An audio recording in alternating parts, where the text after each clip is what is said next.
All right, today's daf is daf Chov Zayin. We're holding by the Mishnah for Zayin Amud Aleph. So now the Mishnah is going to continue explaining the halachas of Hashavas Aveda from the extra word from the Teda that says Simla. Teda says V'chein tasa l'chameri v'chein tasa l'simlosa v'chein tasa v'chol aveda sochicha. Now it says like this. The Mishnah says Af hasimla ha'isa basal kolel.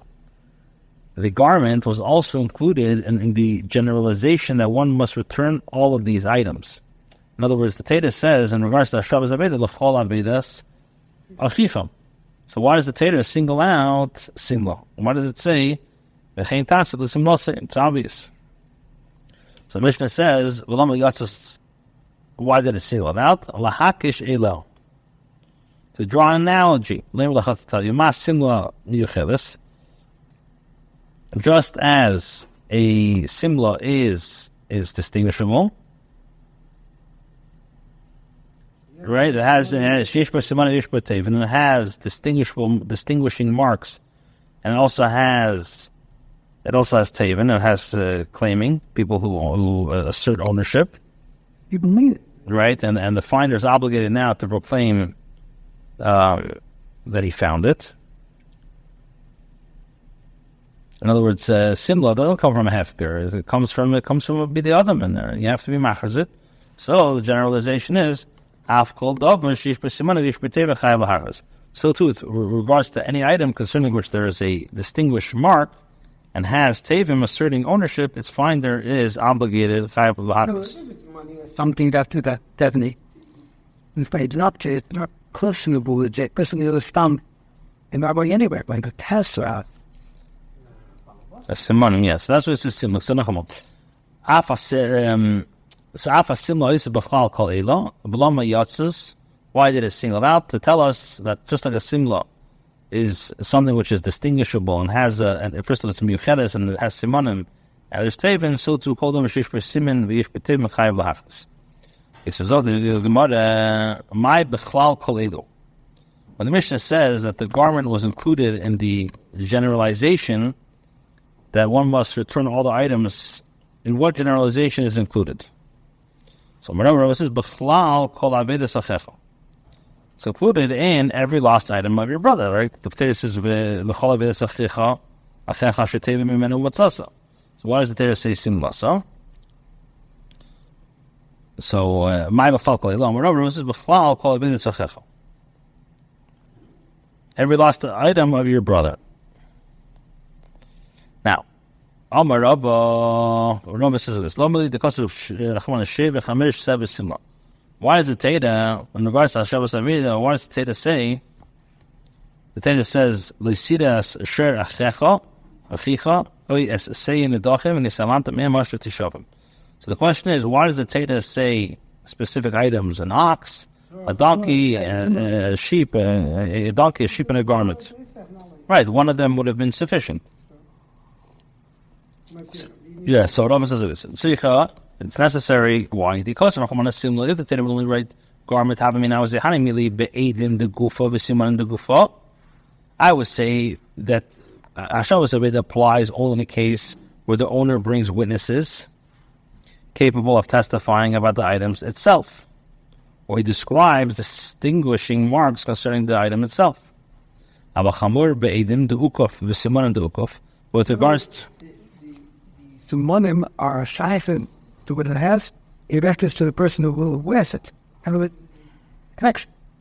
Right, so, but with regards to, let's say, returning a donkey to its owners, in a case where he brings witnesses, with regards, let's say, to the saddle, or describes distinguishable marks concerning the saddle, and not on the donkey, I would say, don't return it to him. Because that's what the Torah reads, donkey. Even in a case where it describes distinguishing marks on the saddle, you have to return it. Now, the so he says, an ox must return even the sheared wool of its tail.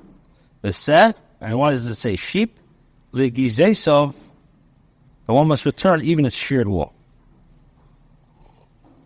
But this the Rahman Shade, I feel the Gizas no. Because when it said why isn't there knocks? And I want to learn that even the sheared wool of his tail.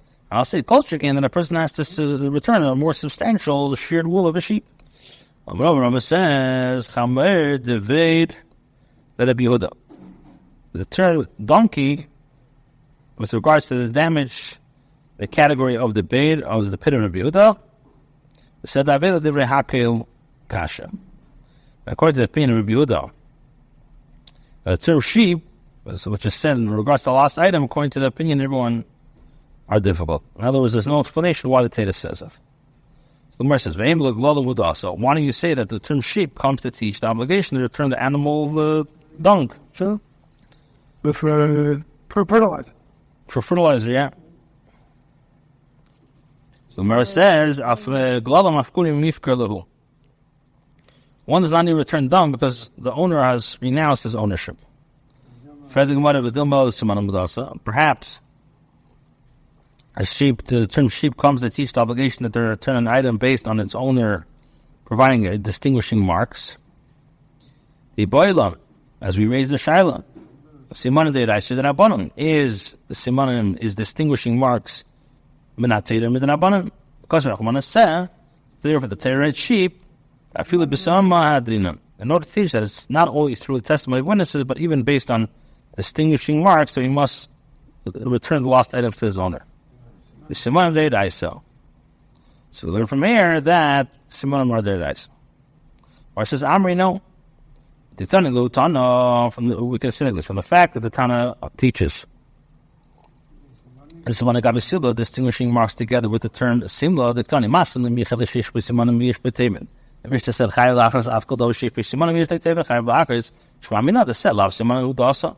So you can learn from here that the term sheep does not come to teach the obligation to return the item on its owner providing distinguishing marks. Okay, Tana Bana we learned in a brayso. The pasuk says Asher Tevat, which shall you lost? Which shall be lost? Prat la'aveda she'in b'shava pruta. So we learn from here to exclude the lost item in which there's no value of a shava pruta.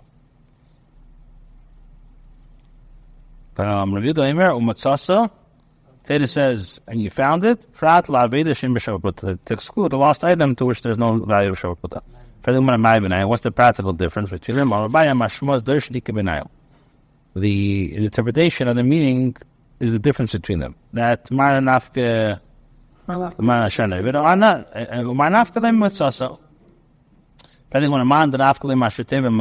high Matzasa what does he do with the pasuk?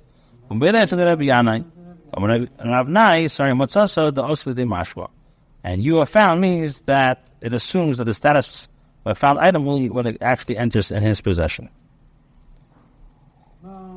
What does he do with that? From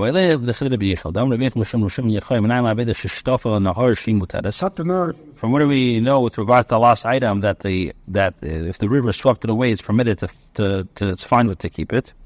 It says, so you shall do with every lost of your brother, who shall be lost from him, and you found it. Which teaches us that one must return that which is lost from him. And then somebody else owns it.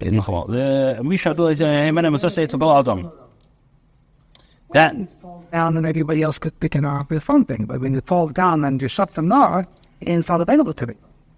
Right, so that which is lost from him, the owner, but it's available to found by anybody else. Excluded from this, he's lost from him, and he's not able, and it's not available to by any person. So anybody who keep it, anybody who finds it can keep it. But Yidach and the other Tana, Rabbi Yehuda, who learns from Matzasa that one need not return the lost item worth less than a shava pruta.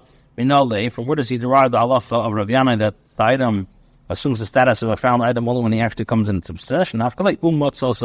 Says, and you found it.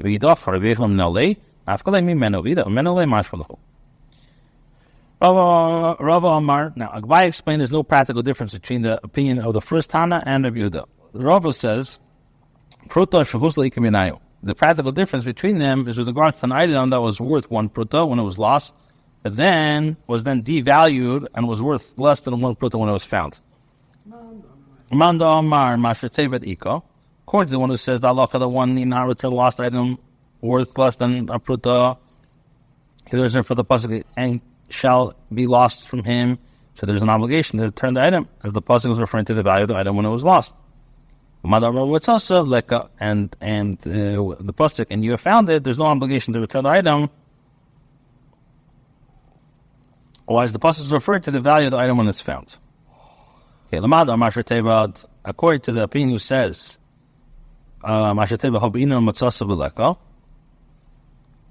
so even according to the one who says that you learn it which shall be lost from him. So it's a question. Do we require the item to be worth one pruta when it's found, based on the term umatzasa?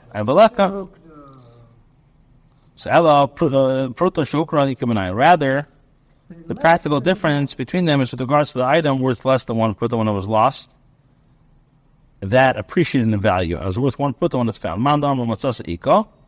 According to the one who says that halacha, that one need not return the lost item worth less than one pruta, and you found it, so there is an obligation to return it. According to the one who says, in this case, it's not worth one pruta when it was lost, so he should agree that it not be returned. Rather, the practical differences with regards to the case of an item worth one pruta when it was lost that appreciated in the value and was devalued in the interim when it was worth less than one pruta, and then appreciated in value and is worth one pruta when it's found. So it got lost of his expensive and it got found. So Manda Mashatevet Ika, Manda Amar Matzasabinan, the East Bay Shir Mציעא, Mishasaveda Ba'at Shas Mציעא. You need to have the whole time, it needs to be at least worth something. Okay, we're holding now on the last, the line, the boiler. What's that line? I didn't see. Yeah, the daf of Zion. Of Zion Awil Arif. All in the bottom, the last line. Yeah, in boiler, they asked the Shaila before the Chachamim, is identification of an item on the basis is a siman de'iraisa d'rabbanan. So the question is this, that we say that you have to be master on Aveda according to simanim based on the signs, isn't a din de'iraisa that the Torah says you have to return it based on simanim, or do I say it's a takona midrabbanan?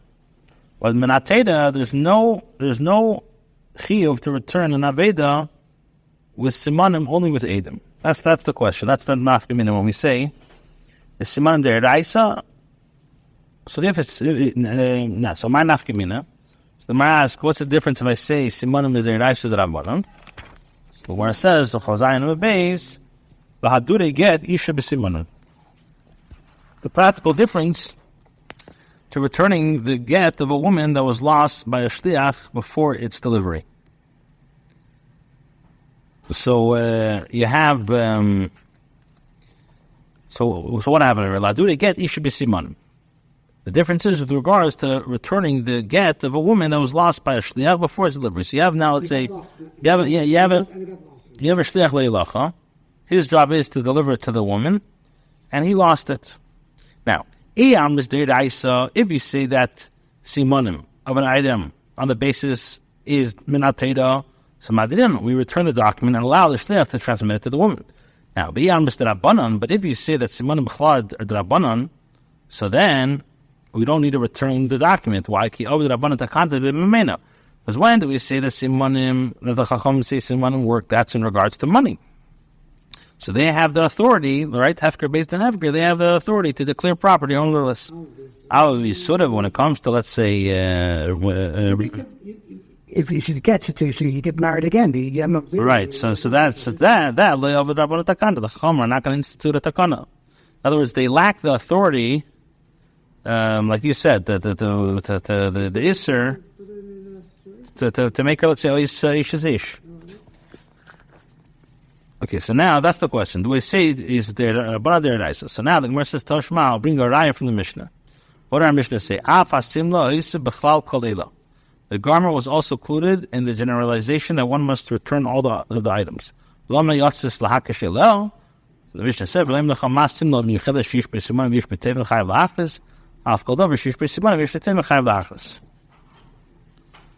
what do we see from here?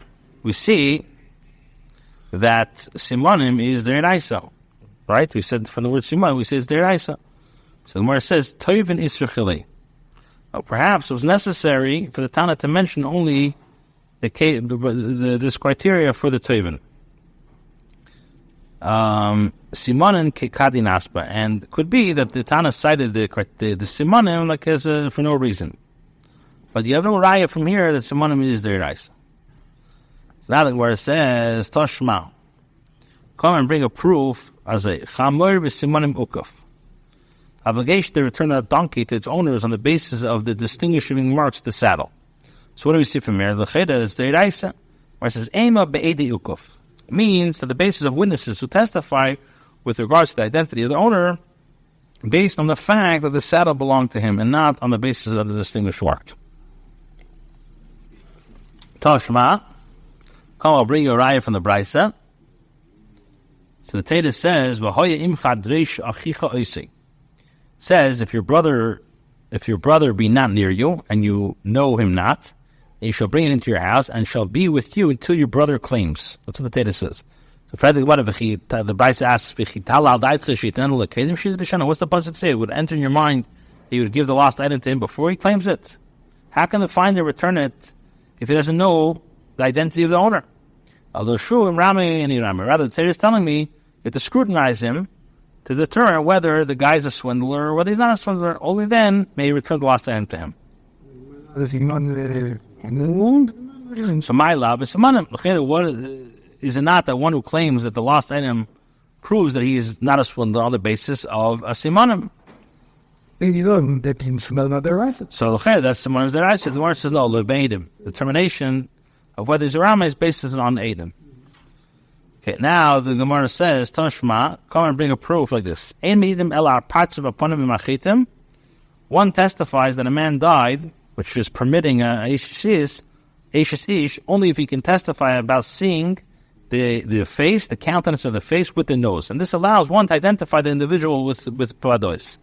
Although there are simanim on his body and on his garment, which appear to indicate his identity, the halacha says they cannot be used to identify the person. It has to be from the face to the nose. So the Gemara says, Shwami, no, what do you see from here? The simanim is lav deiraisi.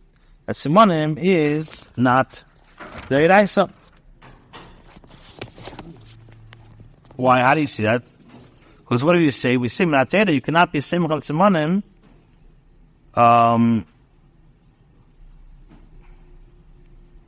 Right? Yeah, we don't take it, right? So the Gemara says, no, Amri, the Chacham say, Gufay, the marks on his body mentioned in the Mishnah are not specific distinguishable marks. Gufay is the orach v'gutz, that he was tall or short. And that is the reason that simanim are ineffective in determining the identity. Kelev, in regards to marks on his garment mentioned in the Mishnah, they're ineffective in determining the identity. Why? The chashina and the sheila. As we're concerning about the possibility of a loan. Perhaps the husband loaned is close to the dead person. If we're concerned about the possibility of a loan, how do we return a donkey to its owners on the basis of the distinguishing marks on the saddle? Maybe it was borrowed. So Amr the Chum say, Ukov lai shayli inish ukofi. People do not typically borrow a saddle. So in the misakavei lechamrei, because saddles are not custom fit, would wound the donkey. Iboy seima, or if you could say that Kolel b'chivari v'semuki. The simanim marks on his garment mentioned in the Mishnah are not specific marks where the witnesses said that they were white or red. And that is the reason that simanim marks are ineffective, because how does white or red help me?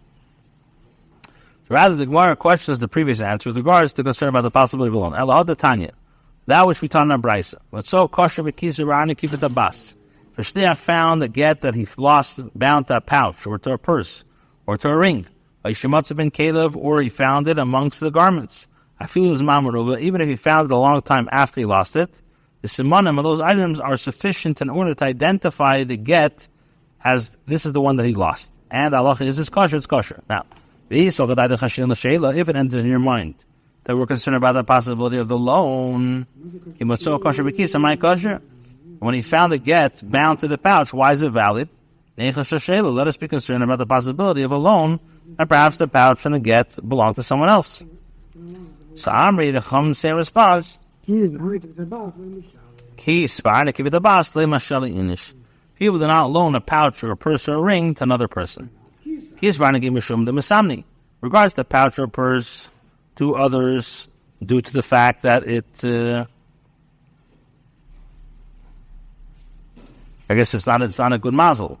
Tabas mishum the mezayif, and the one who does not loan the ring to others due to the fact that it could be used to forge documents, right? Because in the olden days, the ring was used to sing. So the Gemara says, let us say that the shayla whether simonim is their rice or not, or the rabbanon is a machlokes tanaim. Why? Ein midin al shuma, we do not testify on the basis of a mole on the body of the deceased to determine the identity of a man who died to permit him to remarry. No, we do testify basis on a mole. Tanakama hold that simonim is the rabbanon, therefore the rabbanon can't be mate ishes ish. No, simonim is the raisa. So Rava says, no. The kulam is simonim the raisa. I can tell you, everybody holds simonim is the raisa. Here, they disagree with regards to a mole that is found on one's contemporary. In other words, one born under the same constellation, rendering it useless as a means of identification. Tanakam holds that a mole is often found on one's ben gile, and therefore it's not a good simon. Marcel Shuman, it must have been gile. No. I can tell you, no, that a mole is never found on one's contemporary. And here, they disagree with regards to marks in the body change after the death. That it could change. And the other one holds that distinguishing marks is not after change after death, and therefore they are sufficient by means of a siman. I can tell you,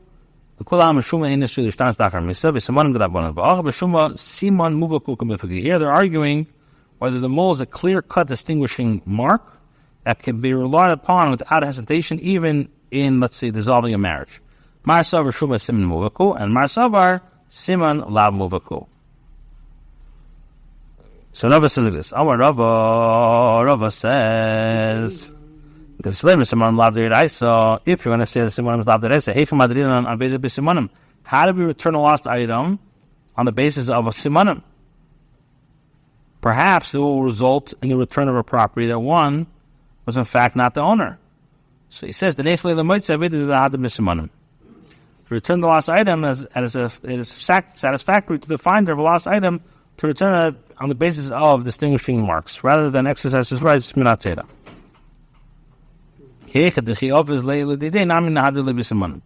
when the item is lost from him in the future, the finder will return to him on the basis of distinguishing marks as well. Does a person perform an act that results in benefit for him, so with property that's not his? The lost item belongs not to the finder, but to the one who lost it. So how can the finder waive the rights of the true owner of the lost item so that he may recover his lost item in the future? Satisfactory to the owner of the lost item to be able to provide a description using distinguishing marks on the basis takes possession of the item. He knows that he has no witnesses to testify the ownership. And he says, no one else knows that the clear-cut distinguishing marks that are on the item. And therefore, I will provide a clear-cut siman, and based on the information, I will take the possession of the item. So each owner gives his agreement to return the lost item on the basis of the simanim, based on the belief that he is best able to identify them. Okay.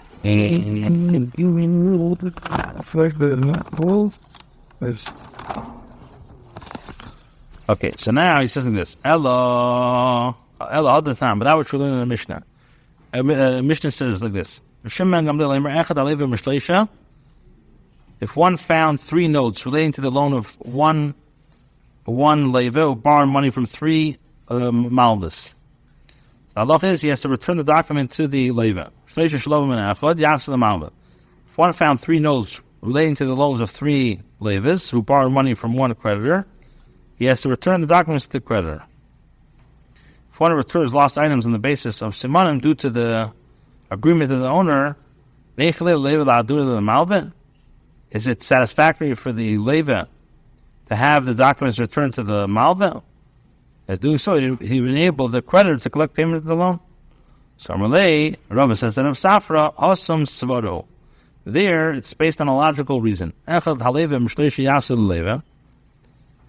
So if one found 3 notes relating to the loan of one leva who borrowed money from 3 creditors, the Gabi leva is shchichi, so why is there for Gabi Mabel shchichi? Shmamina, well, even if we say he fell from the leva. Why the Gabi Mabel shchichi and Gabi leva loy shchichi? Okay, we'll stop here.